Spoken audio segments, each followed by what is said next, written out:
Buenos días, bienvenidos esta mañana a este webinar que se organiza desde la Cámara de Comercio de España-Estados Unidos en Miami. Y muchas gracias por haber elegido este momento del día para compartirlo con nosotros. Mi nombre es Juan Carlos Pereira, soy el director ejecutivo de la Spain US Chamber of Commerce, la Cámara de Comercio de España-Estados Unidos en Miami. Y esta mañana vengo acompañado de un panel de expertos excepcional para tratar un asunto importante y que tiene mucha relevancia ahora, que es la exportación, sobre todo enfocada a alimentación y bebidas a Estados Unidos. Hoy vamos a hablar un poco sobre este asunto, sobre los requisitos más importantes, cuestiones clave necesarias para poder exportar productos de alimentación y bebida a Estados Unidos. Antes de nada, quería lanzar un mensaje de ánimo y de esperanza a todas las compañías que se encuentran en dificultades en estos momentos. Estamos aquí para ayudar y ahora más que nunca, por favor, apoyaos en nosotros para ayudaros en todo lo que podamos. Desde la Cámara estamos abiertos a sugerencias, ideas y, por supuesto, a ayudar en todo lo posible para que vuestras compañías tengan éxito y puedan prosperar y desarrollarse, sobre todo en Estados Unidos y en Latinoamérica, que es nuestro ámbito de actuación. Como decía, hoy vamos a hablar de aspectos importantes para exportar, de la FDA, de la FSMA y de tendencias del consumidor. Los que no estén familiarizados con FDA y FSMA, en un momentito verán un poco de qué es lo que estamos hablando. Hoy tengo con nosotros, y quiero dar las gracias porque hayan estado con nosotros hoy, a tres panelistas de excepción, como decía. En primer lugar, tenemos a Jonathan Martínez. Jonathan es director de ventas del World Trade Center Miami. Es responsable de las relaciones de la compañía con asociaciones y grupos del sector de alimentación y bebidas para participar en la America's Food and Beverage Show, una feria que se celebra todos los años. Esta va a ser la 25ª edición, si no me equivoco, que se celebrará en noviembre, a principios de noviembre. Jonathan ha trabajado durante más de 20 años para el US Department of Agriculture, la USDA, que muchos de ustedes conocerán. Y también ha trabajado en el Departamento de Estado de los Estados Unidos, en la Embajada de Estados Unidos en Caracas. Allí él se dedicaba a seleccionar y acompañar a delegaciones del sector de alimentación y bebidas a ferias de los Estados Unidos, además de hacer de enlace con proveedores en Estados Unidos. Le encanta viajar y ha estado viviendo ha visitado más de 20 países en el mundo y más de 40 estados en Estados Unidos. Y él hablará un poco sobre la situación actual de comercio electrónico y las tendencias del consumidor. Bienvenido, Jonathan, y muchas gracias por estar hoy con nosotros. Muchas gracias. También tenemos con nosotros a José Luis Gómez Carrasco, de Goca Consulting. José Luis es director técnico en Goca Consulting con más de 10 años de experiencia en seguridad alimentaria y desarrollo internacional. Es licenciado en microbiología médica por la Universidad de Edimburgo. Tiene un MBA internacional en la Escuela de Organización Industrial, EOI.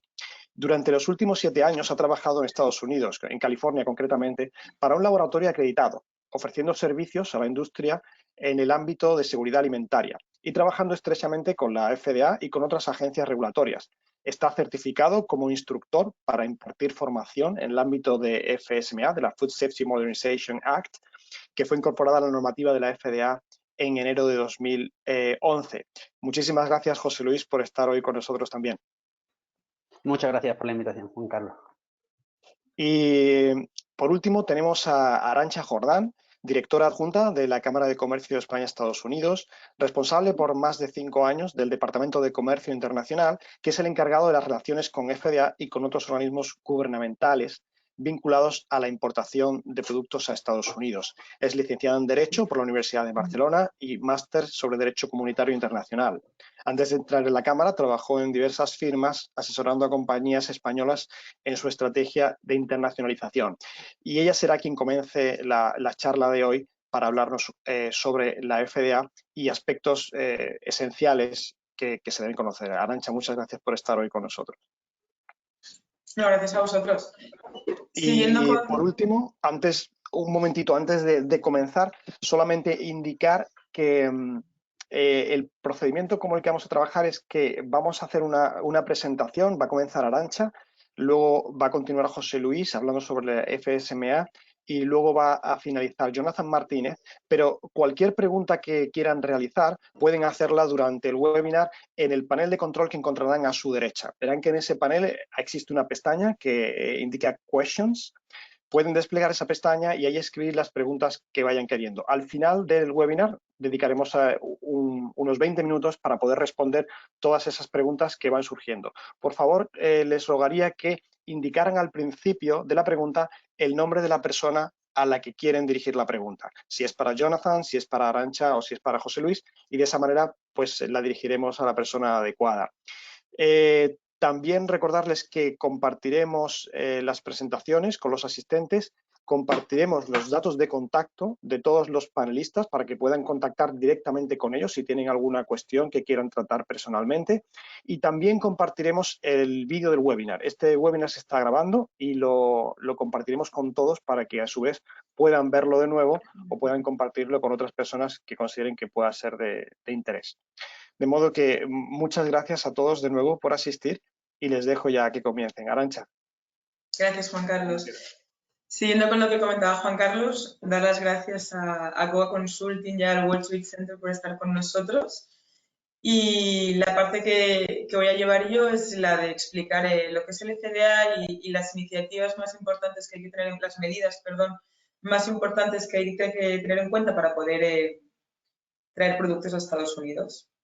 Por poner en contexto a aquellas empresas que quizás sea la primera vez que oyen hablar del FDA, el FDA son las iniciales del Food and Drug Administration, y el Food and Drug Administration es la agencia gubernamental que nació en 1906 con la idea de proteger al consumidor de engaños, o sea, de etiquetados engañosos y adulterados. Ese fue el motivo por el que nació al principio.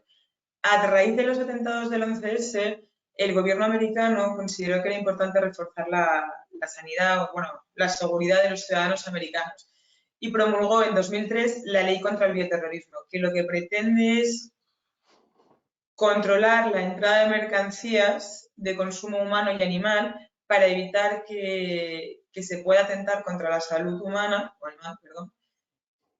a través de la cadena alimentaria, y además tratar de poder evitar en la medida de lo posible, o cuanto menos controlar y encontrar el origen de pandemias o brotes que puedan también poner en riesgo la salud de los consumidores estadounidenses. Entonces, la ley contra el bioterrorismo recoge 4 medidas. La primera de ellas es el registro de las instalaciones. La segunda es el mantenimiento de estos registros. La tercera es la notificación previa y la cuarta es la detención administrativa. Entonces, a continuación vamos a ir entrando a hablar un poquito de cada una de las medidas que se llevan a cabo, que se recogen dentro de la ley contra el bioterrorismo. La primera, como decía, es el registro de FDA. Se trata de un trámite, y de hecho del primero de ellos, indispensable para poder introducir mercancía en Estados Unidos. Es bastante sencillo. Básicamente hay que entrar en el link que aparece abajo de todo y aparecería una interfaz como la que tenéis a la derecha. Uno se crea una cuenta y una vez se ha creado la cuenta, hace el registro de la instalación. En la diapositiva os aparece qué empresas tienen que hacer este registro. Al final son todas aquellas extranjeras o en Estados Unidos que tengan contacto con el producto.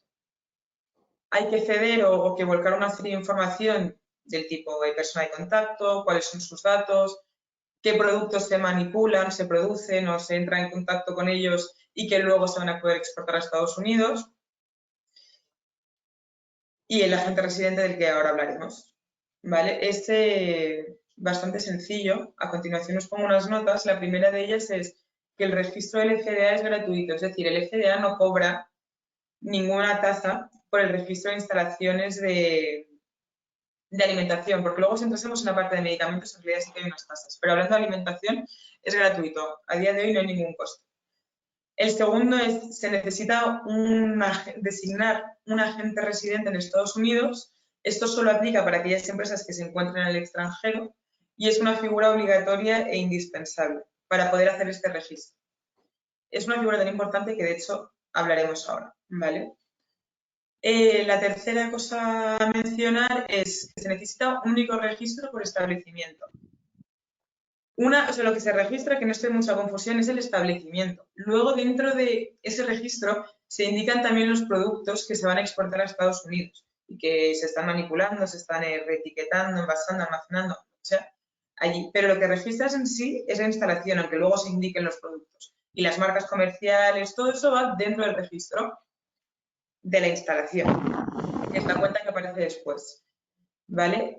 Lo único que hay que tener en cuenta es que se dan 3 casos en los que sí que es verdad que habría que hacer otro registro, que es en el caso de que haya un cambio de dueño, luego un cambio de responsabilidad de esa instalación, se dé el supuesto de una fusión de empresas o que haya una mudanza o cambio de establecimiento de la producción, en cuyo caso hay que hacer otro registro que esté asociado a esta nueva instalación. ¿Vale? La segunda de las medidas que estábamos mencionando antes, que recoge la ley contra el bioterrorismo, es la obligación de mantener las cuentas actualizadas. Las cuentas de FDA o las instalaciones que se están registrando ahí, que tienen una cuenta, tienen que actualizarse de normal cada vez que haya un cambio. Pero además, en años, o sea, con periodicidad bianual y en años pares, es decir, en 2020, todas las empresas están obligadas a actualizar la información que tienen en sus cuentas de FDA. Aunque no haya nada que actualizar, el trámite hay que hacerlo. Hay una pestaña a la izquierda que te dice actualización bianual del registro. Si hay que revisar algo, pues se revisa y si no, pues simplemente acabas el proceso y le das al submit y ya está. El periodo para hacer eso es, y entro aquí porque eso es bastante importante, entre el 1 de octubre y el 31 de diciembre. Todo aquel que después del 31 de diciembre no haya hecho la actualización, se le cancela la cuenta y con ello el registro.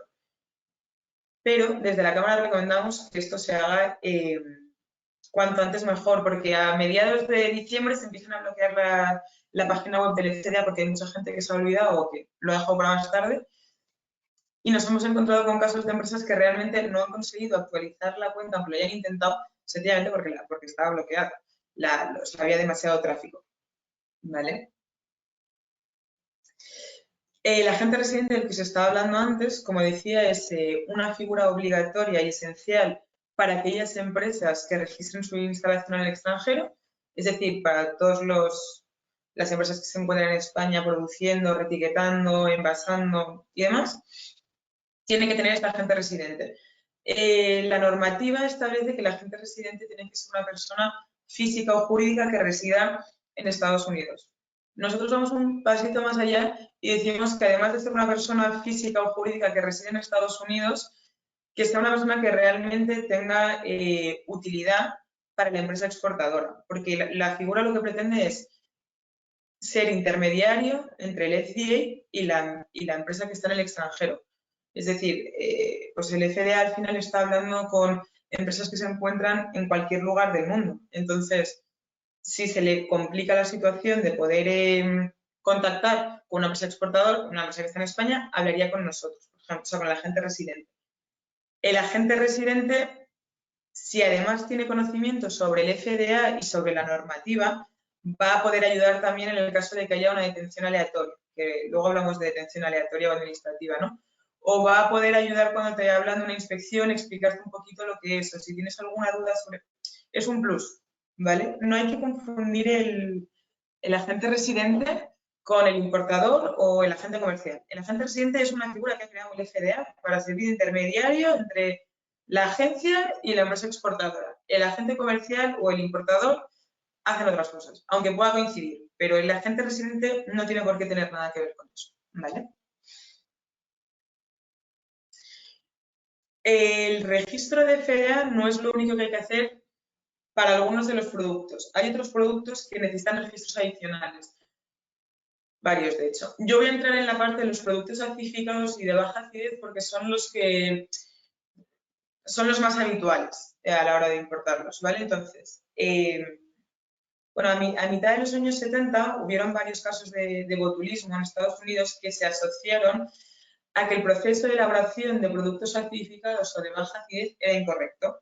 Entonces, lo que hizo el FDA fue obligar a los productos acidificados de baja acidez, que ahora pondré algunos ejemplos de cuáles son, pero que en resumen tienen una serie de características y un proceso de elaboración un poquito más complejo, tengan que hacer un registro, estos productos tienen que hacer un registro de ese proceso de elaboración.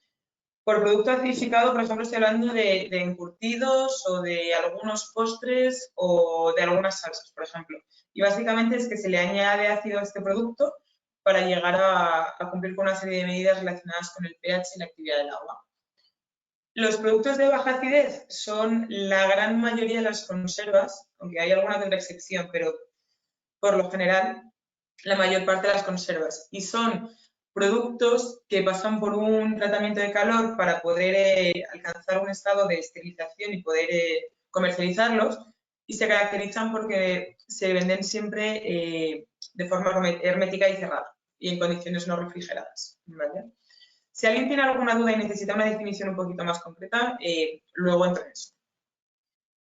Entonces, una vez que tienes tu registro de FDA, lo que tienes que hacer si tienes un producto acidificado de baja acidez es entrar en una pestaña que tienes dentro de esa interfaz y hacer el registro de estos productos.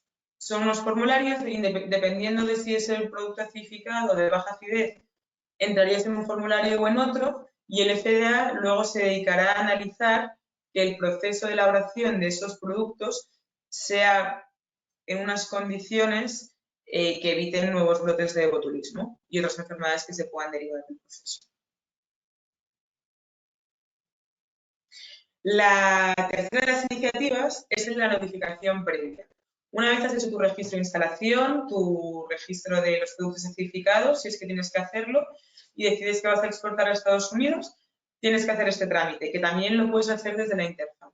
Entonces, la idea de la notificación previa es avisar a Estados Unidos de que va a entrar una mercancía. Si ellos consideran que esa mercancía puede ser peligrosa o que tienen que prepararse para recibirla, la notificación previa les va a permitir hacerlo. Entonces, lo debe hacer todo aquel que envía alimentos o, bueno, suplementos alimenticios, incluyendo muestras y entradas a zona franca o en ruta a otros países. Eso es algo que a veces suscita un poco de confusión. La notificación previa, si se hace bien, se puede hacer en 15 minutos quizás, y lo que tienes que poner es información pues, de la mercancía, a qué puerto va a llegar, qué día se prevé que vaya a llegar, a qué hora incluso, es un poco ese tipo de información, ¿vale? Y luego, ¿cuándo hay que hacerla? Se me ha quedado enganchado el mouse ahora. Dependerá un poco de la medio de transporte que se vaya a utilizar, pero bueno, siempre tiene que ser antes de que la mercancía llegue a puerto, ¿vale? Si es por transporte aéreo o por barco, tiene que hacerse, perdón, por ferrocarril o por transporte aéreo, tiene que ser 4 horas antes. Si es por barco, es 8. En realidad, lo que hay que hacer es hacer la notificación previa antes de hacer el envío de la mercancía, pero si hay algún cambio que realizar en algún momento de la notificación previa, la puedes hacer dentro de esa margen. Si no haces la notificación previa, la consecuencia es que te detienen la mercancía y con los costes que acarrea hasta que la puedas liberar, ¿vale? La cuarta de las iniciativas es la detención administrativa que se recoge en el acta 303. Bueno, da igual, eso. Entonces, la detención administrativa lo que pretende es autorizar a un oficial del FDA o a un empleado autorizado a detener la mercancía si considera que existe evidencia creíble o tiene información de que puede ser arriesgado para la salud tanto del ser humano como de un animal, ¿vale? La notificación la recibe normalmente el dueño o el operador al cargo de esa mercancía. Entonces, cuando recibes la notificación, en realidad recibes una notificación en inglés en la que te explica el motivo por el que se te ha detenido la mercancía. Si, por ejemplo, la mercancía se ha detenido por un error de etiquetado, te va a poner, el motivo es por la ley de etiquetado X tal, y abajo te va a poner todos los artículos relacionados con la detención de la mercancía, o sea, con el error por el que se te ha detenido la mercancía, ¿vale? Entonces, cuando te hacen una detención administrativa, puedes hacer distintas cosas. La primera de ellas es, dependiendo del motivo por el que se haya detenido la mercancía, tienes diferentes opciones. La primera de ellas es someter más evidencias para probar que ese producto realmente no tendría que haber sido detenido porque no supone un riesgo contra el ser humano o animal, contra el consumidor humano o animal. Que ahí siempre pongo un ejemplo que es bastante conocido, de hecho, en el FDA, que es, por ejemplo, pues una empresa que su producto iba dirigido a público infantil. Eran caramelos y se llamaba coñac. Entonces, cuando la mercancía llegó a aduanas, lo pararon porque creyeron que, como se llamaba coñac, pues de cajón seguramente llevaría coñac, pues estaba dirigido a público adulto. Entonces, la empresa tuvo que explicar que no, que ese era su nombre comercial, era la marca que tenían, y que le tuvo que, pues, enseñar todos los ingredientes, el proceso de elaboración, se hicieron análisis y demás, y salió la mercancía. Y luego, de hecho, cambiaron el nombre de la marca para que no volviera a pasar. Otra posibilidad es el de reacondicionamiento, que eso, por ejemplo, pasa con el etiquetado, sí, que es uno de los motivos más habituales por los que te puede tener la mercancía. Si tienes un error en la etiqueta y te lo detienen porque consideran que engaña al consumidor o que no le da suficiente información, puedes reacondicionarlo imprimiendo las etiquetas, y eso tiene bastantes matices, pero bueno, imprimiendo las etiquetas y volviendo a engancharlas. Y cuando digo que tiene varios matices es que no se puede ver ni la información que hay abajo, ni se puede desenganchar, por ejemplo, la etiqueta, y tiene que estar bastante bien hecha. Puede ser una cosa que se haga deprisa y corriendo.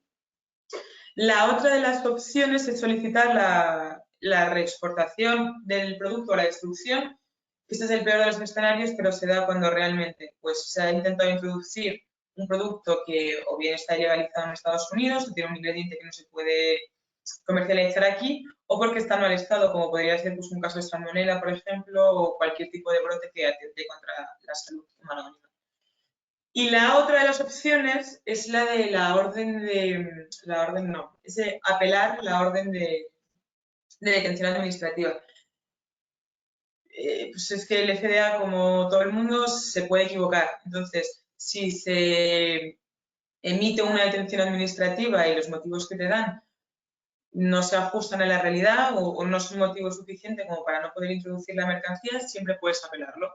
De hecho, en la Cámara de Comercio ayudamos a un miembro de la Cámara que detuvieron la mercancía porque supuestamente el etiquetado era incorrecto, pero cuando estuvimos analizando el etiquetado está perfecto. Entonces dijimos, lo que nos está diciendo no se corresponde.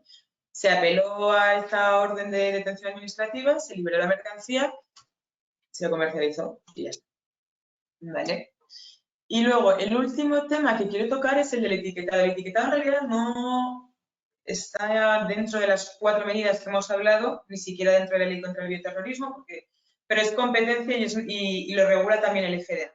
Entonces, lo hemos querido incluir aquí por su importancia y porque, como comentaba antes, son los motivos más habituales de detenciones administrativas de la mercancía. ¿Vale? La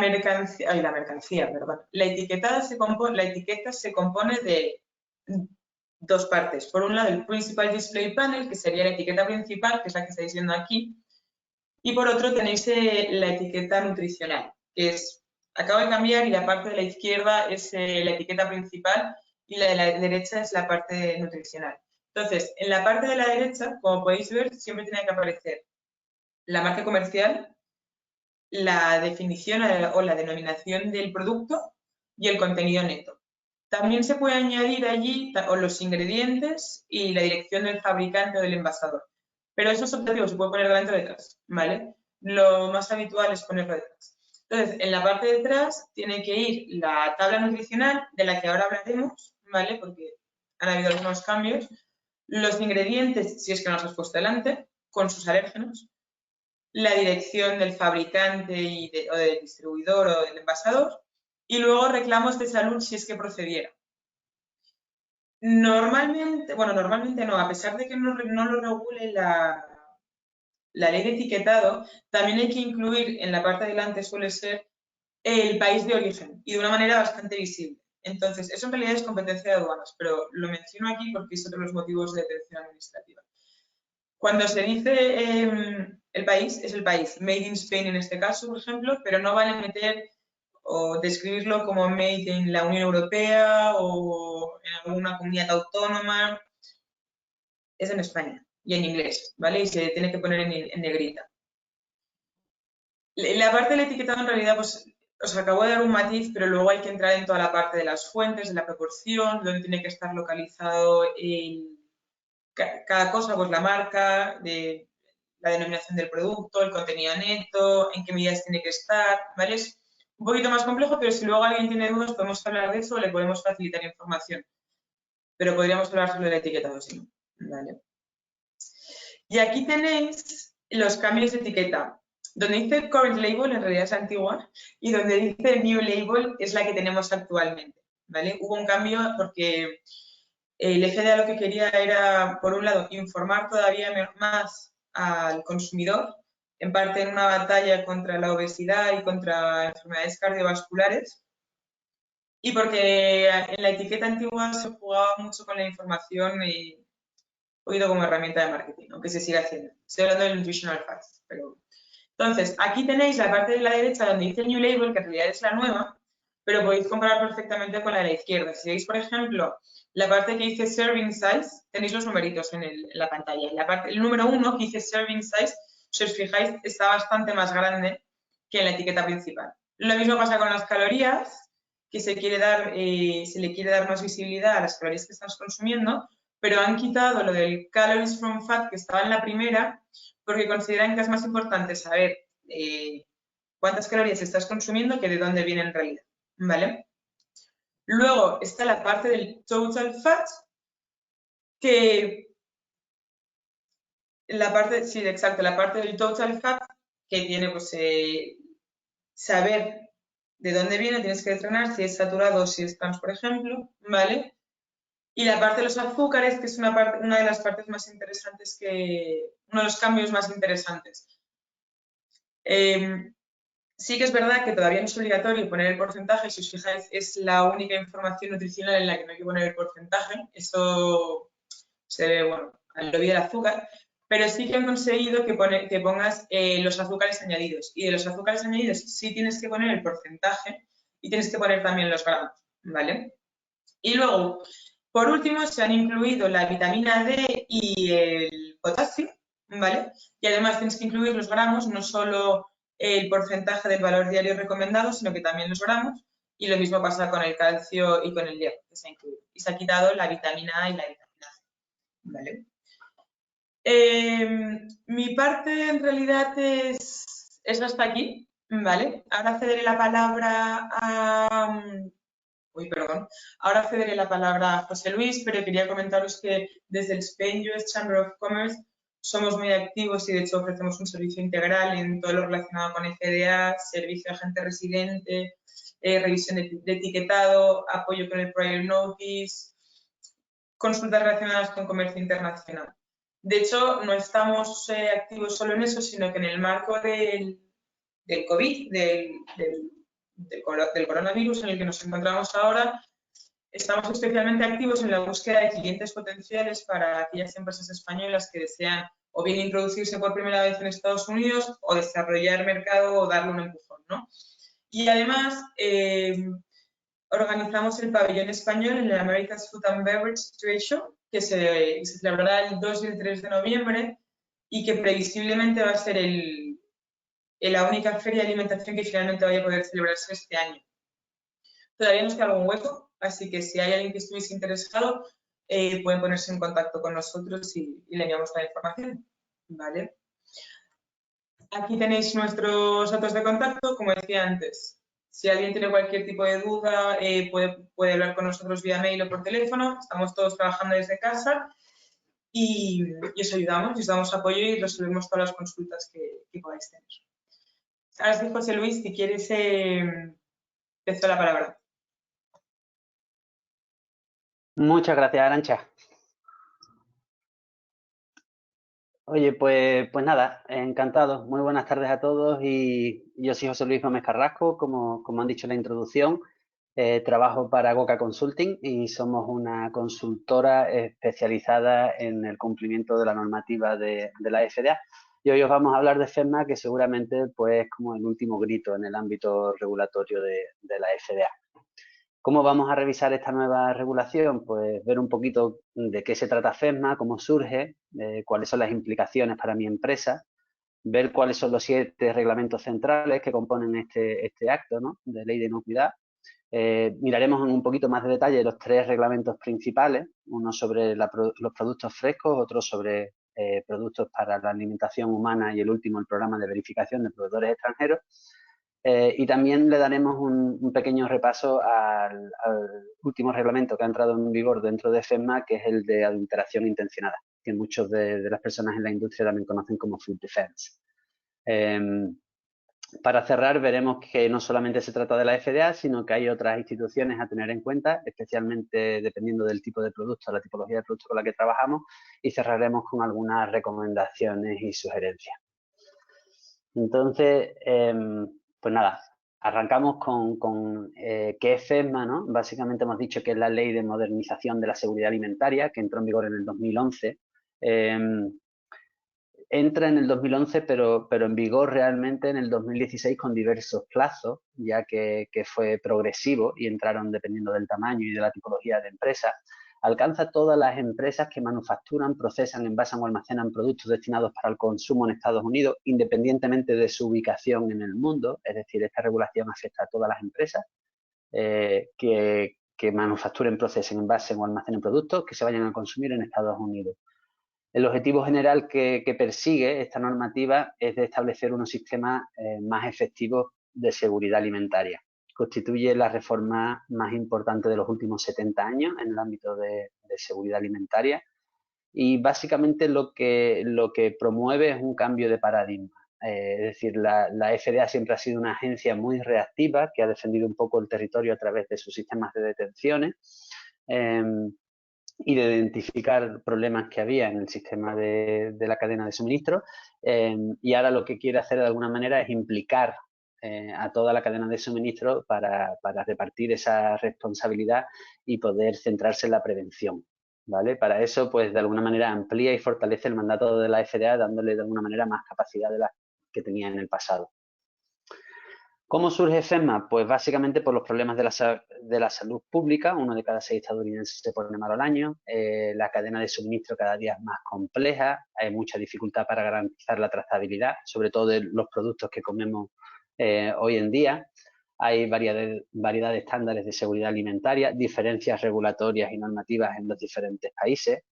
La FDA, pues básicamente con este mandato reactivo necesitaba un cambio porque los recursos, por supuesto que nunca son infinitos, y necesitaba pues eso, compartir la responsabilidad en materia de seguridad alimentaria con el resto de la industria y para ello lo que crea es ese proceso participativo en el que empieza a intercambiar opinión con la industria para dar forma a esta regulación FEMA, que al final FEMA es el resultado de ese proceso participativo. Al final no ha sido una imposición legal, sino un proceso de evolución de la industria junto con la parte regulatoria, junto con los institutos más técnicos. Esta flor de alguna manera representa las áreas de actuación de FEMA, ¿no? El área principal es la prevención que hemos hablado. El objetivo principal es prevenir. No podemos permitirnos que tanta gente enferme todos los años.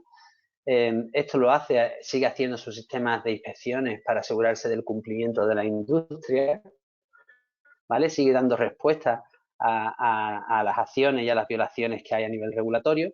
Sigue utilizando las importaciones como un sistema de control con su sistema de Predict y su sistema de detenciones sin examen físico, Detention Without Physical Examination, y aparte establece unas nuevas colaboraciones y partnerships con el resto de la industria, el resto de players en la cadena de suministro y hace participar a todo el mundo, incluidos los consumidores, a los que le generan incluso pequeños documentales de etiquetados y tal para que sean también ellos capaces de identificar productos que no están en cumplimiento de la regulación americana, ¿no? ¿Por qué es importante para mi empresa? Porque conlleva cambios y los cambios siempre conllevan esfuerzo, trabajo y recursos, ¿no? Y es importante para mi empresa porque hay nuevos conceptos, como el tema de los registros o las inspecciones que van a empezar a ser bastante más específicas, ¿no? La relación con el importador se modifica sustancialmente hasta el punto que el importador pasa a ser el responsable legal de la mercancía, por lo que el importador ya no le interesa venir a España, en este ejemplo, a comer un cochinillo y beber vino, le interesa venir a auditar a su proveedor porque él es el responsable, es decir, las auditorías de cliente han pasado a ser auditorías muy complejas. incorpora nuevas condiciones para la admisión de ciertos productos, establece nuevas formas de documentar los procesos. Hemos escuchado mucho hablar de todo el tema de PCQI y de las exigencias que se requieren a nivel de formación y de personal, que vamos a ver ahora un poquito más en detalle. E introduce una nueva herramienta que es el FSVP y el BQEP, que son dos herramientas a nivel de verificación de proveedores extranjeros, que aunque aplican directamente sobre los importadores, pues obviamente los exportadores tienen que ayudar a cumplir con ese programa. En fin, al final es importante para mi empresa porque representa un montón de cambios regulatorios, y los cambios regulatorios pueden verse de dos maneras: como una amenaza a nuestro mercado actual y a nuestra posibilidad actual de penetrar en el mercado, pero también se pueden ver como una oportunidad. Entonces, al final, el conocimiento nos da la oportunidad de convertir esta posible amenaza, digamos, en una nueva base de juego y en una nueva oportunidad. Los 7 reglamentos centrales que componen la ley de FEMA hemos dicho: adulteración intencionada, transporte, la certificación de terceras partes, programas de verificación de proveedores extranjeros, los productos frescos, la regla final de los alimentos de consumo humano y los de consumo animal. Es decir, como veis, son 7 reglamentos que entraron desde el 2015 hasta el 2016 y que unos cuantos años más tarde, digamos, toda esa entrada en vigor progresiva que iba a haber acaba de terminar recientemente, con lo cual el último módulo ha sido adulteración intencionada, y a día de hoy ya se están realizando las primeras inspecciones por parte de la FDA. Antes de seguir en la presentación, un poco hacer un inciso para discriminar, ¿no?, entre dos cosas. Estamos muy acostumbrados, el personal técnico de calidad o de inocuidad alimentaria, de cumplir con requisitos o requerimientos del mercado, ¿no? Es decir, siempre nos han pedido una certificación, una FSI, ¿no?, ya fuera una BRC o una Primus GFS o un Global Gap, pero siempre la inocuidad alimentaria se ha dirigido mucho por petición y por exigencias del mercado. En este caso, FESMA de alguna manera lo que hace es que establece unas bases y unos requisitos legales de cumplimiento para la entrada en el mercado. Es decir, al final, en el mercado americano, al final una certificación te abre las puertas de un supermercado, una certificación, pero no cumplir con los requisitos legales de un mercado como el americano te cierra las puertas del mercado en su totalidad. Entonces, con esta diapositiva solamente es resaltar la importancia de que es indispensable cumplir, si queremos hacer negocios en Estados Unidos, con las regulaciones que sean aplicables a mi producto y a mi empresa de la FDA, ¿vale? Y sobre eso ya construiremos el resto de certificaciones y de esquemas y de detalles que nos vaya solicitando el mercado para poder entrar en cadenas de distribución determinadas. Como hemos dicho hace un segundo, como he dicho, hay 3 reglamentos clave. El de los que afecta a productos que se van a consumir en su estado fresco, independientemente de dónde se producen, los que afectan a los alimentos de consumo humano, normalmente productos procesados, y la regla final sobre el programa de verificación de proveedores extranjeros, FSVP o FSVP, ¿vale? Entonces, os voy a dar unas pequeñas pinceladitas de cada uno de ellos. El reglamento de fresco es la primera vez que se genera un estándar federal obligatorio para el cultivo, cosecha y empaque y almacenamiento de productos frescos. Se genera una alianza que se llama el Produce Safety Alliance, y por eso la ley de fresco el curso se conoce como el PSA. Entra en vigor en el 2018 con diferentes plazos. A día de hoy ya han entrado todos los plazos, lo único es que hay una exención en los análisis de agua que veremos. Y la parte, esto está en la sección 112 del Código Federal 121. ¿Qué más? ¿Cuál es el objetivo? Pues básicamente es establecer unas buenas prácticas agrícolas de manera transversal en el sector productivo, ¿vale? Alcanza a todos los productores de frutas y vegetales que van a comercializar sus productos para consumo en Estados Unidos. Hay excepciones de algunos productos, ¿vale?, como la patata, productos que no se consumen, rara vez se consumen crudos. Y el objetivo general es ofrecer la garantía de que los proveedores extranjeros pueden producir los alimentos con la misma seguridad y calidad que los que se producen en Estados Unidos, ¿vale?, bajo el marco FEMA. Básicamente pone a todo el mundo en el mismo nivel, ¿no?, de exigencia. El reglamento final, básicamente lo que nos exige a día de hoy es que por lo menos un supervisor o persona responsable en su huerta, ¿vale?, haya terminado satisfactoriamente una capacitación en inocuidad de los alimentos que sea por lo menos equivalente a la recibida bajo algún currículo estandarizado y reconocido por la FDA. ¿vale? Básicamente lo que nos exige es que haya una persona formada, ¿vale? Dentro de la operación. La formación, que es el curso que habría que dar, consta también de 7 módulos, a su vez que es una introducción a la inocuidad de los productos frescos, salud, higiene y capacitación de los trabajadores, insumos, mejoradores de suelo, fauna silvestre, es decir, animales, agua de uso agrícola, manejo post cosecha y cómo desarrollar el plan de inocuidad de los alimentos para la huerta. Es un curso de un solo día, ¿vale? Que se hace en 8 horas y que se emite un certificado, pues, como he dicho al principio, reconocido por la FDA, en fin, para ese propósito de producción de productos frescos. Entramos en el siguiente reglamento, que es de controles preventivos, es lo que conocemos como PCQI, que ha tenido tanto ruido, digamos, en el mercado, ¿vale? Este afecta a todas las instalaciones que manufacturan, procesan, envasan o almacenan productos para consumo humano en Estados Unidos. Es decir, los frescos quedan fuera porque ya hemos visto a los frescos. Los cambios fundamentales es que ahora necesitamos hacer un plan un análisis de peligro y establecer unos controles preventivos basados en esos riesgos. Las granjas hemos dicho que quedan exentas porque las cumple la ley de frescos. Necesitamos establecer para estas personas que están procesando y envasando un programa sobre la cadena de suministro, más complejo de lo que se exigía hasta ahora, y hay una actualización de las buenas prácticas de manufactura que se convierten también en indispensable cumplimiento. Como veis, GMPs, Good Manufacturing Practices, lleva una C y una S, que es current y el plural, ¿no? Que siempre serán las buenas prácticas de manufactura actuales, las aplicables. Básicamente, el reglamento de controles preventivos lo que dice es que tenemos un sistema preventivo de seguridad alimentaria que, si os hacéis una idea, es toda la diapositiva, y que dentro de esa diapositiva voy a tener mi plan de seguridad alimentaria, que es algo mucho más recogido, más conciso, y que dentro de ese plan lo que voy a hacer es un análisis de los peligros y voy a ver esos análisis de peligro, los voy a controlar desde el proceso, desde la cadena de distribución, desde el control de alérgenos y desde el control sanitario.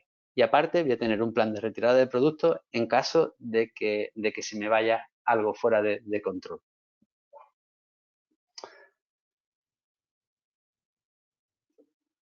El reglamento, al final, sobre estos controles preventivos que establezco, pues obviamente tengo que hacer un monitoreo, tengo que establecer unas acciones correctivas cuando hay una desviación, y tengo que hacer una verificación y asegurarme de que tanto los controles preventivos como todos los instrumentos que utilizo están calibrados, etcétera, etcétera. Esto hay un procedimiento que se da durante el curso de PCQI y que es altamente aconsejable para todo el mundo, puesto que es un curso bastante pragmático.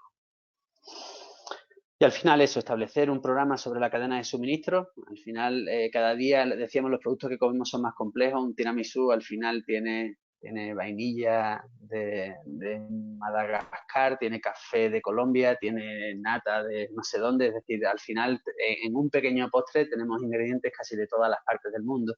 Y por eso se hace más importante que nunca el poder establecer esos programas de trazabilidad sobre la cadena de suministro, ¿no?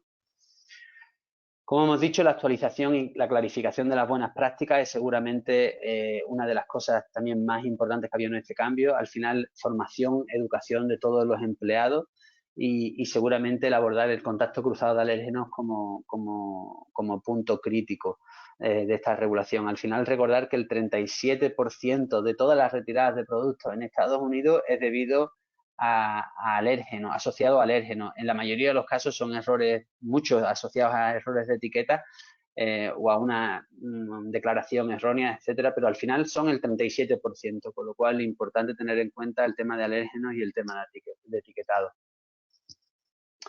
En cuanto a qué es un PCQI, pues el individuo cualificado es esa persona que se va a encargar de preparar el plan de seguridad alimentaria, de validar los controles preventivos, de verificar datos y de reanalizar y adaptar el plan de seguridad según sea necesario.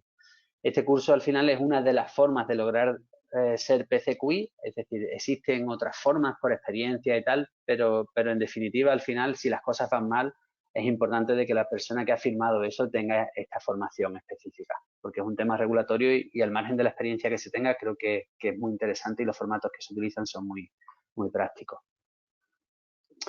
Con esto nos vamos a nuestro programa final de verificación de proveedores extranjeros, es decir, todos cumplimos con nuestra normativa. El productor de tomate cumple con la ley de fresco, el productor de pastelitos o de aceituna o de aceite tiene que cumplir con su regulación de PCQI. Y ahora el importador pues tiene que cumplir con la ley de proveedores, de verificación de proveedores extranjeros. Entonces, este señor, ¿qué es lo que tiene que hacer el importador? Pues tiene que verificar, garantizar y ver que el etiquetado cumple, que todo cumple, porque al final es el responsable de ese producto en Estados Unidos, ¿vale? Entonces, tiene implicaciones directamente para el importador, pero es importante que nosotros exportadores sepamos que la persona al otro lado tiene que cumplir con esta normativa. Y en esa normativa, ¿qué tiene que hacer? Pues lo mismo que habéis hecho vosotros básicamente, determinar posibles riesgos asociados a los productos, aprobar cada producto, verificar a los proveedores y desarrollar acciones correctivas en caso de que haya una desviación, ¿vale? Al final, el reglamento nos exige de que haya un programa de verificación de proveedores extranjeros por cada producto y por cada proveedor. Es decir, por cada producto y por cada proveedor. Si tenemos 3 proveedores de tomate, 3 programas de FSVP. Y esto, la regulación nos dice que al menos cada 3 años o cuando surja una nueva información sobre peligro potencial, pero la realidad es que la mayoría de los supermercados van a exigir una actualización anual. ¿Por qué? Porque muchas de las certificaciones de tercero y de documentación se actualizan con carácter anual.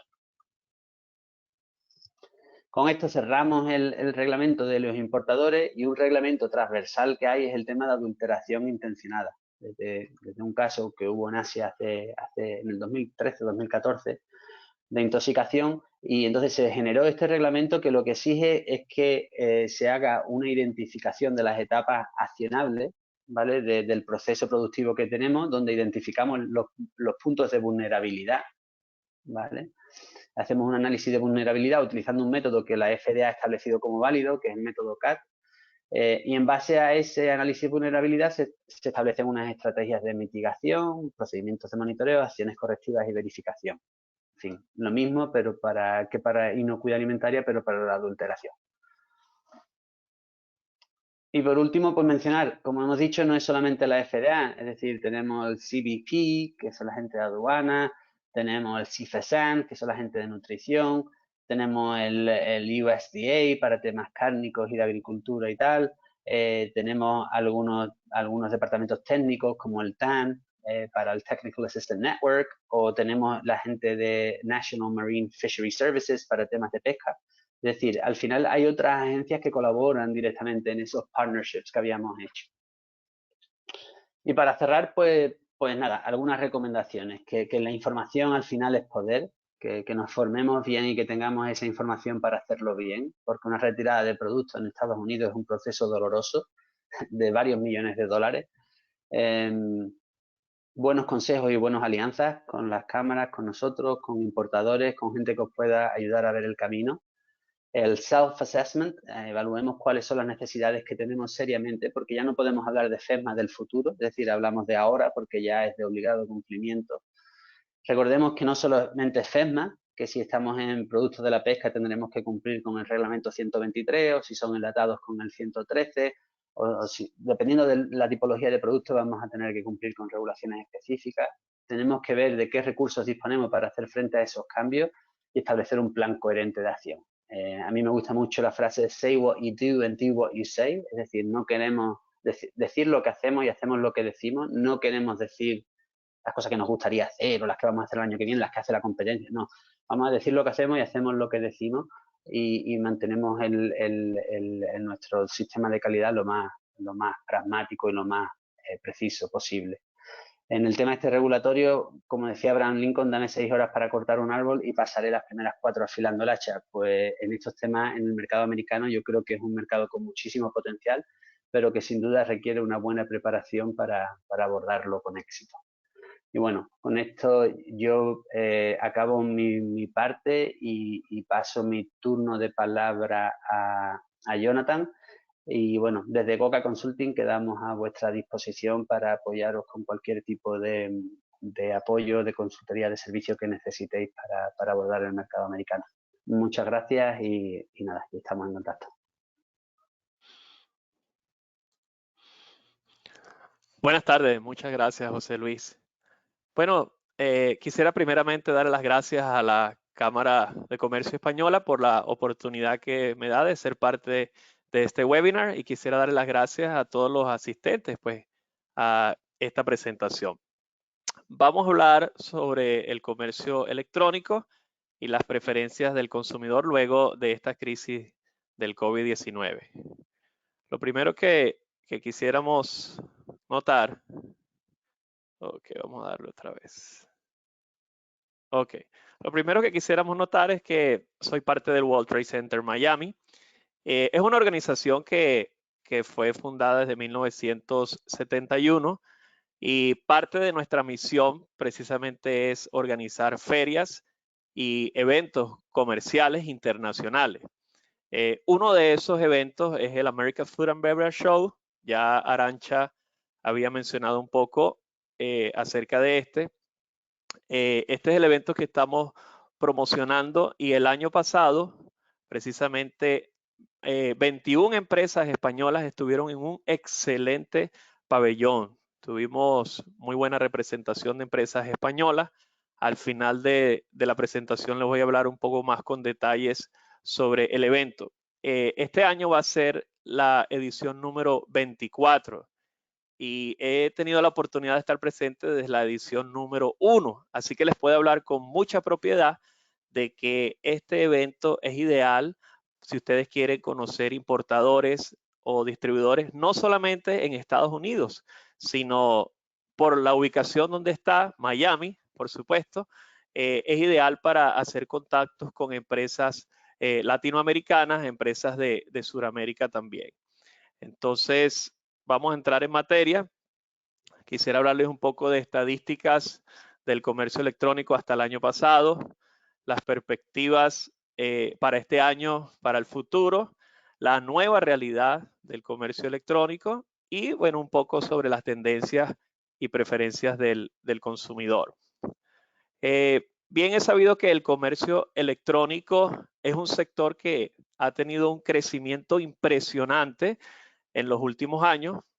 Aquí en Estados Unidos, solamente el año pasado, las ventas cerraron con un monto impresionante de 586 mil millones de dólares y eso antes de que sucediera la crisis del COVID-19.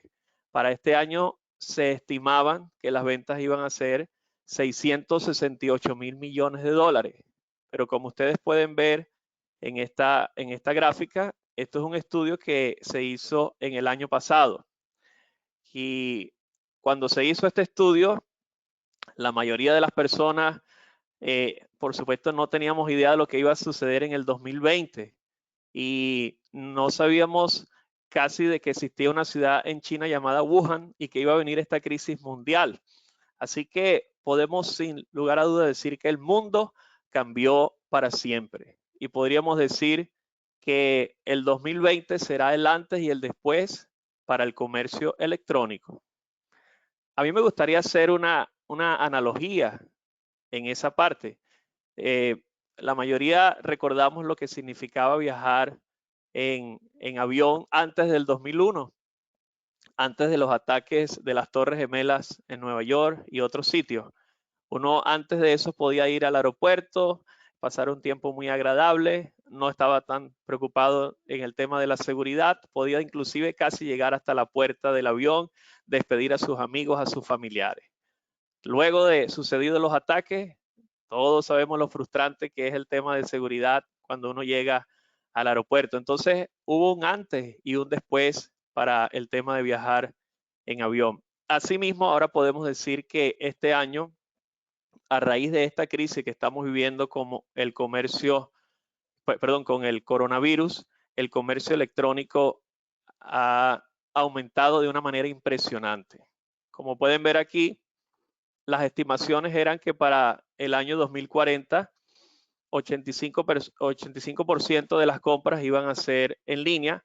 A raíz de esta crisis, podemos asegurar de que el comportamiento se ha cambiado de una manera tal que personas que nunca habían comprado en Internet, ahora como estamos obligados a estar en casa, el comportamiento del consumidor en general cambió de una manera rotunda.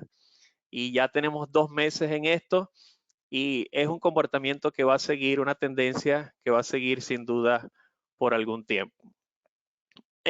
Precisamente en esta gráfica podemos ver que no solamente el aumento del comercio electrónico a través de los últimos años ha sido una tendencia en Estados Unidos, sino como ustedes, como empresas españolas, también lo saben muy bien, es un alza que se hace a nivel mundial.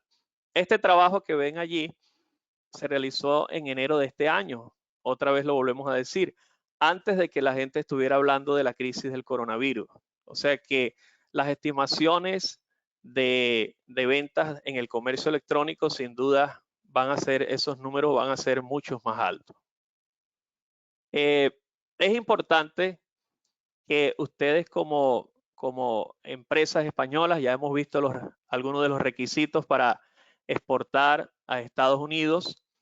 Es bien importante tener en cuenta el comportamiento del consumidor en este país con el comercio electrónico. Esto es un estudio que también se realizó y es bien importante conocer cómo dependiendo de la brecha generacional, por supuesto, hay mayor tendencia a comprar en línea. Aquí está la llamada generación, los baby boomers. Este estudio arrojó de que 41% de ese grupo prefieren comprar en línea. Luego la generación X, 56% lo prefieren hacer. Y por supuesto están los llamados millennials, que ya 70% prefieren comprar en línea. Hoy en día se está hablando ya de la generación Z y la generación alfa, que ya son niños que nacen prácticamente con el iPhone integrado o con el ordenador listos para comprar en línea. O sea que es bien importante conocer cómo es el comportamiento de acuerdo a las generaciones. Una cosa importante de destacar allí es que, por ejemplo, en el caso de los baby boomers, a pesar de que hay un 41% solamente que prefieren comprar en línea, en cada una de estas generaciones hay un nicho, hay un grupo que no les importa pagar más, y especialmente a los baby boomers, son personas mayores con algunos retirados con poder adquisitivo y están dispuestos a pagar, por ejemplo, el 25% de arancel para productos españoles como vinos o como aceite de oliva, etcétera. Así que es bien importante tocar ese detalle. La otra cosa que arrojó ese estudio es que de acuerdo al comportamiento de esas generaciones, todas estas generaciones, ¿dónde hacen sus compras? 43% lo hacen desde la cama, 23% lo hacen desde la oficina, 20% lo hacen desde el baño, parece que toman las decisiones cuando están ahí en el trono, y el 10% lo hace desde el auto. O sea que como una empresa tiene que conocer que los compradores, luego de pasar un día, por ejemplo, los que lo hacen desde la cama, van a estar allí solamente unos segundos. Ustedes tienen para captar la atención de ese comprador. Por eso es tan importante que en el comercio electrónico, el mercadeo digital, si su empresa todavía no está actualizada con su promoción, su mercadeo, su publicidad en las redes sociales, lo haga lo más pronto posible, porque si no, la persona va a estar ahí sentada en su cama, solamente tiene unos pocos segundos para ver el aviso, la información de su producto, así que le recomendamos tomar en cuenta, captar la atención de esa persona lo más pronto posible. La otra gráfica que podemos ver aquí es el impacto que ha tenido el COVID en el comercio electrónico. Y lo que quería resaltar en esta gráfica es que un 52,20% ha subido, aumentó el comercio electrónico. Solamente esto es un estudio que hicieron en abril de este año. Y por supuesto, el consumidor se enfocó en comprar los productos de acuerdo a las prioridades. El primero que vemos allí, los elementos médicos tuvieron un aumento de más del 400%. En cada uno de estos ramos, de estos rubros, vemos cómo el consumidor enfocó a las prioridades que habían al momento. Allí pueden ver, por ejemplo, que está Food and Beverage, alimentos y bebidas, tuvo también un incremento, y cosas que hasta hace un poco de tiempo, hace 2 meses, eran no tan importantes como, eran muy importantes como los electrónicos, las joyas, las partes de autos, y todo eso pasó a un segundo plano. Ni hablar de cosas como viajes, etcétera, todo eso pasó a segundo plano. Lo que da la lectura de esto es cómo una crisis cambia el comportamiento de un comprador impresionantemente. Lo que es una buena noticia, como todos sabemos, es que la gente tiene que seguir comiendo, tiene que seguir consumiendo, y por supuesto, en medio de esta crisis han habido nuevas oportunidades. Como decía José Luis, en medio de la crisis podemos ver también estas oportunidades. La otra cosa que quisiéramos tratar aquí es este estudio que se hizo precisamente también en el mes de abril, donde podemos ver cuáles son las preferencias de alimentación del consumidor aquí en Estados Unidos luego de esta crisis. Por supuesto, todos entendemos de que la gente está súper preocupada ahora más por lo que es la higiene de los alimentos, la limpieza de los establecimientos donde se distribuye la comida. Y la otra cosa que nos llamó mucho la atención en este estudio es que ahora las personas planean concentrarse más en ahorrar. Hay las prioridades ahora de ahorrar su dinero, como les veíamos en la gráfica anterior. Ya la gente no va a estar gastando tanto en cosas que no son prioritarias, pero lo volvemos a decir, qué bueno que estamos hablando con empresas españolas de alimentos y bebidas, y así que hay una oportunidad en medio de esta crisis. Otra tendencia que se arrojó es que las personas han dejado de comer tanta la comida basura, y están precisamente por el tema de mejor alimentación, de orgánicos y todo esto, están haciendo mayores comidas ahora en la casa. Pero yo quisiera, sinceramente, en esta gráfica, es resaltar más lo que tenemos aquí al final. Esto es muy importante. 39% de las personas encuestadas dicen que ahora, cuando pase esta crisis, aún así van a limitar su exposición a las multitudes durante mucho tiempo. Hay ese miedo de ese contacto, y por supuesto todavía hay ordenamientos a nivel de países donde están prohibiendo a las personas estar en multitudes, estar afuera. Ayer yo me enteré que el Congreso en España aprobó la 4ª prórroga del estado de alarma. O sea que esto sigue, hay que adaptarse en medio de las crisis, uno tiene que adaptarse, pero la buena noticia es que, como podemos ver aquí, a raíz de esto se aumentará la demanda de compra en líneas de alimentos. Es una tendencia que venía, como ya dijimos, es una tendencia que va a continuar. Entonces hay que enfocarse en ese sector. No solamente las compras en línea, sino comida para llevar, recogida en el sitio o entrega a domicilio. Los restaurantes aquí en Estados Unidos tuvieron que adaptarse de una manera impresionante. Los que no tenían delivery, los que no tenían drive-thru, tuvieron que adaptarse y en un instante cambiar su manera de servir al consumidor. Eso es un buen ejemplo para que ustedes, amigos que están pensando en exportar, vean que también pueden hacer ese cambio una vez cumplidos los requisitos para llegar más hacia el consumidor. Entonces, básicamente eso es redondeando en cuanto al comercio electrónico y las tendencias del consumidor. Finalmente, como ya dijeron, nosotros en el World Trade Center Miami hemos venido organizando este evento, y de verdad que anhelamos ver un mayor número de empresas de España, pues este año aquí con nosotros. Aquí pueden ver un poco el perfil del expositor. pueden entender de que son de varios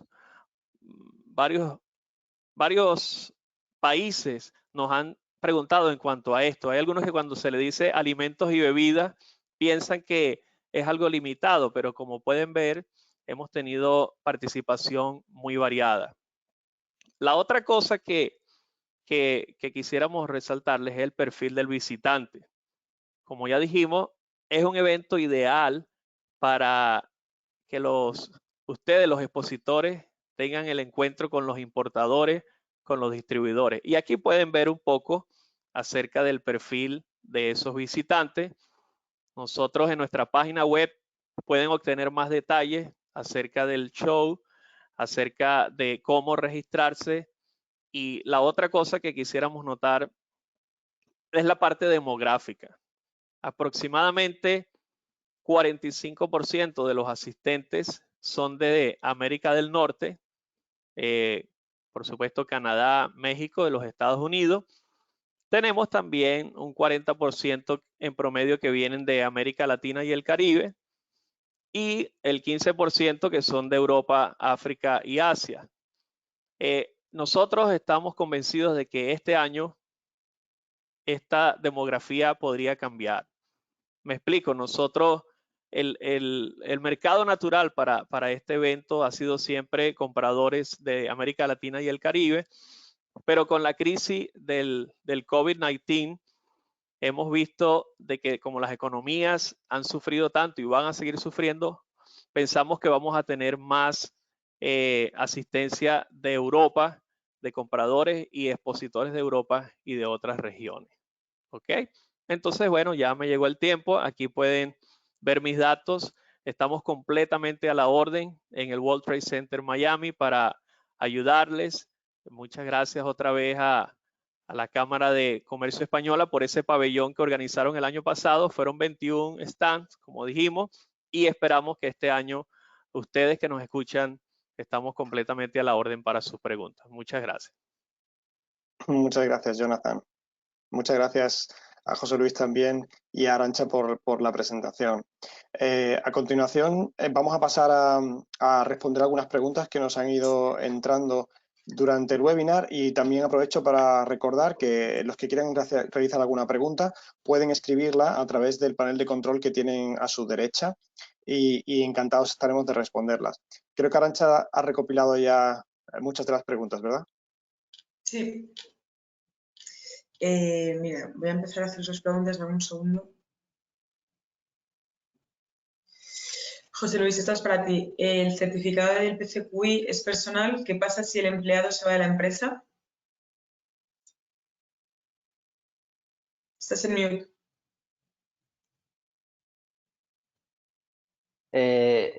La empresa en ese caso se quedaría sin PCQI, es decir, al final la certificación es una certificación de formación dirigida al individuo, no a la empresa, y ese individuo es el que tiene que implantar, digamos, ese sistema de calidad y ese sistema de gestión.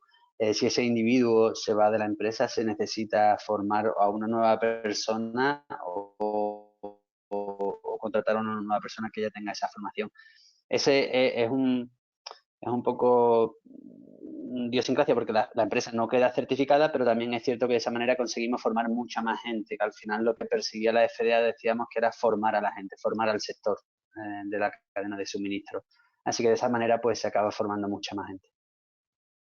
Vale, hay una pregunta aquí que dice, ¿aplica la normativa de etiquetado a bebidas alcohólicas?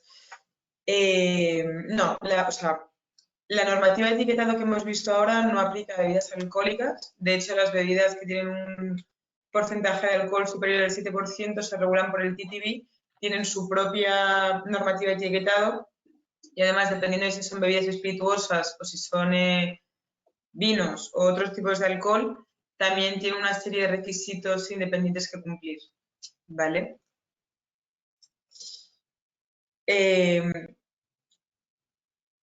Jonathan, me están preguntando, bueno, la pregunta en resumen es cuáles son los productos más afectados por el coronavirus, si hay alguno que se haya visto beneficiado en las tendencias del consumidor y si hay alguno que se haya visto perjudicado.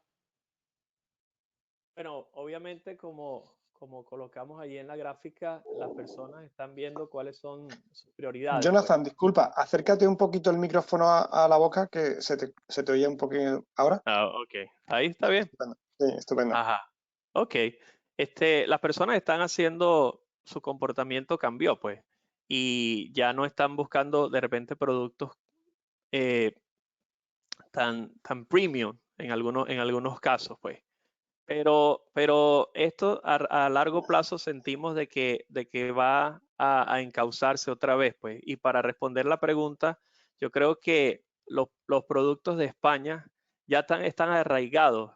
Aquí, cuando uno compara, como yo decía, pues el 25% ese de tarifas que hay, está el mercado, está personas que no lo van a cambiar, no van a cambiar esos productos, aunque puedan ver los que van a ser afectados, pero no, hay un nicho allí, está ese mercado, así que no vemos un problema mayor en cuanto a eso. Vale, la sensación que me da por la pregunta que estaban transmitiendo es ¿qué oportunidades hay con el COVID? Me da la sensación.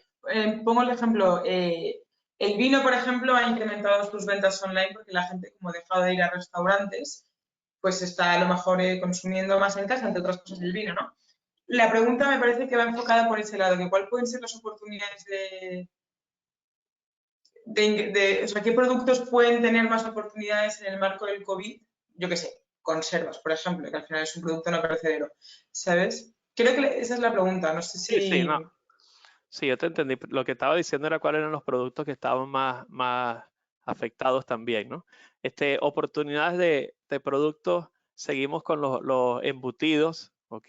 Con los embutidos, con los quesos, todo eso, siguen siendo muy fuertes aquí en la preferencia del consumidor, ¿ok? Las bebidas en general, también hay oportunidades, bebidas no alcohólicas inclusive, hay una tendencia de productos energéticos, hay una tendencia también allí, hay, por supuesto ya nombré los embutidos, los productos listos ya para el consumidor también, aunque hay personas que están, como leímos ahí en el estudio, eh, consumiendo más en casa, pero una vez que ese producto ya llega a su hogar, hay esa oportunidad pues para seguir creciendo en ese mercado. Vale, muchas gracias. Hay una pregunta aquí. Quizá, Arantxa, Dime. perdona. Yo lo que sí pienso es que quizás está habiendo cambios también en el ámbito de la cadena de distribución, donde los canales tipo Oreca han perdido muchísima fuerza y muchas de las empresas estas de latas de conserva están cambiando las proporciones de fabricación de formatos grandes dirigidos a ese tipo de canal de distribución como los canales Oreca por fabricar más formatos más accesibles por parte del consumidor final, porque el retail se ha disparado y sin embargo el canal Oreca ha bajado, ¿no? Entonces, readaptarse, eso, abordar las necesidades de alguna manera del consumidor final, del consumidor de a pie que va al supermercado a comprar. Yo creo que sería un cambio bastante notable. Vale, muchas gracias. Otra pregunta que hay aquí es, cuando hay una detención administrativa, ¿quién recibe la notificación? ¿El importador o el fabricante? Lo recibe lo recibe el fabricante, aunque el importador normalmente también, pero no siempre. Suele ser la persona que está registrada como fabricante en el FDA, ¿vale? El importador, hay ocasiones en las que si coincide la figura del agente residente también puede llegar a recibirlo, pero lo normal es que sea el fabricante. Otra pregunta que hay aquí, un segundo, perdón.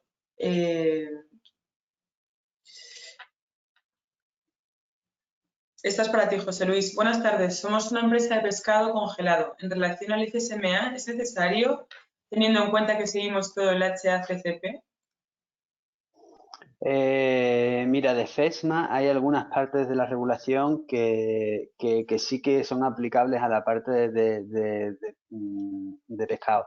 ¿A qué me refiero? En el reglamento, por ejemplo, la 117, donde están las buenas prácticas y los controles preventivos, las buenas prácticas, por ejemplo, son aplicables a toda la industria, incluido la industria de la pesca. Sin embargo, la industria de la pesca no tiene necesidad de hacer un análisis de riesgo y establecer unos controles preventivos siguiendo el módulo de controles preventivos. En ese caso están exentos de esa parte, no necesitan un PCQI, puesto que ahí se les deriva al 123 de Seafood HACCP, que requiere también una persona cualificada con una formación de Seafood HACCP específica, pero que tiene que utilizar esa metodología para realizar ese análisis de riesgo y establecer esos puntos de controles críticos que en el caso de pescado no son controles preventivos. No le aplica el control sobre la cadena de suministro porque la regulación de pesca tiene un control sobre la cadena de suministro muy específica. No le aplica el FSVP como tal porque también tiene un módulo de importación de productos pesqueros.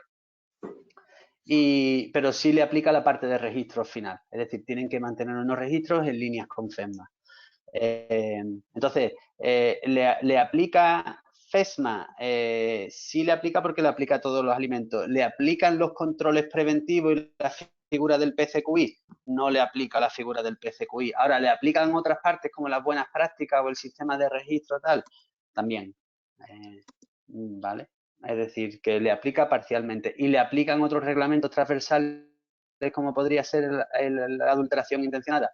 También, si su empresa factura más de 10 millones de dólares, el valor comercial de la producción supera los 10 millones de dólares, también entraría en adulteración intencionada. Vale.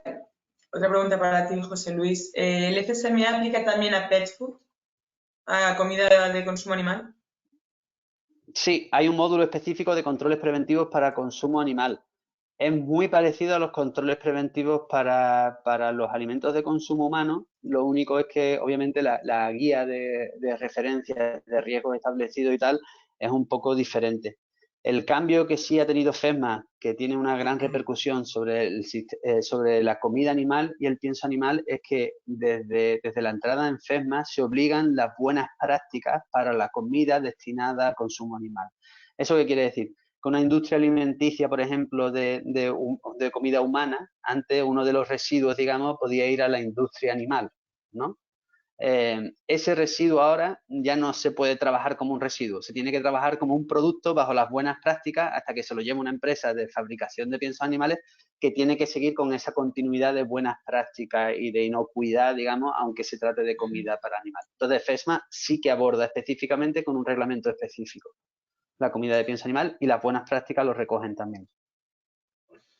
Vale, perfecto. Dame un segundito. Esto es para ti, Jonathan. Me están preguntando si para esta feria, para la American Food and Beverage, las muestras deben de tener los permisos. Me ha dicho que la pregunta va dirigida a ti.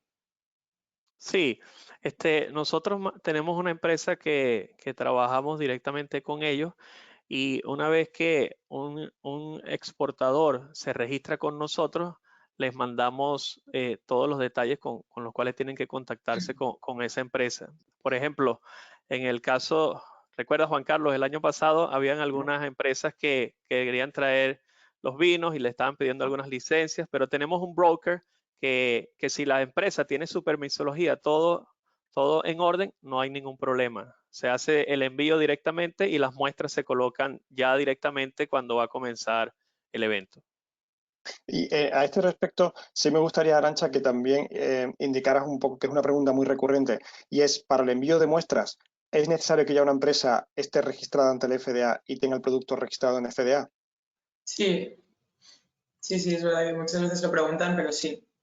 A ver, no tiene coste, o sea, es un trámite que hay que hacer, pero sí, tiene que estar registrado. Es algo que hay que tenerlo en cuenta, porque muchas veces hay empresas que nos dicen, bueno, yo todavía no he entrado en el mercado americano, no vamos a vender allí, estamos haciendo una prospección, y en ese caso también tenemos que registrarnos nosotros solo para enviar muestras. La respuesta es sí, todo el mundo tiene que registrarse para poder enviar incluso muestras a la feria.